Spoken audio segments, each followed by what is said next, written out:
Кийинки сөз Чойбеков Бактыбек Кандыбековичке берилет. Рахмат, урматтуу төрага, саламатсыздар, урматтуу кесиптештер. Жакында эле мынакей кече жакында жалпы республикабыз боюнча жылдын мектеп окуучуларынын жылы аяктап коңгуроо аземи салтанаты өттү.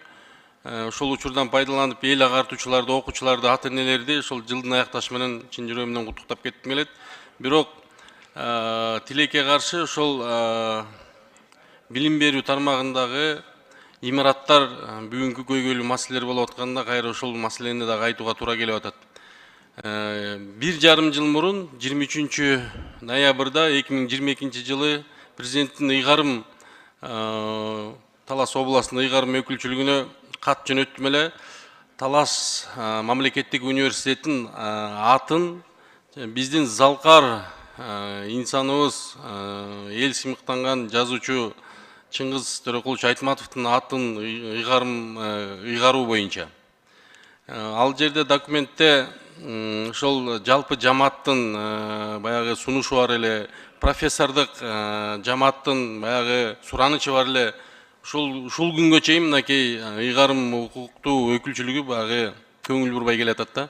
Алмаз Акымжан ушуну өзүңүз бир карап, ушул Талас мамлекеттик университеттин атын Чыңгыз Айтматовдун атын берүү боюнча бир дагы өзүңүз көзөмөлдөп мага кат жүзүндө расмий берип койсоңуз ошол маселени. Урматтуу төрага, бул боюнча дагы протоколдук тапшырма берип коюңузду өтүнөмүн.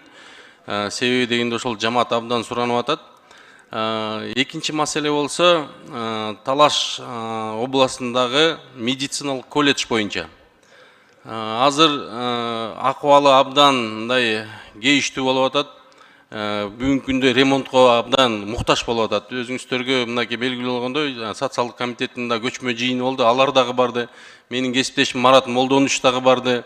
Ошол жерде алар абдан кайрылышып атат. Ушул капиталдык салымдар беренеси менен ушул тез аранын ичинде мына жайында ремонттон өткөрүп бериңиздерди суранышып атат да. Алмазбек Акымжанович, муну дагы өзүңүз мындай дыкаттуу карап ушул ишти мындай алып барыңызды менен өтүнөм да.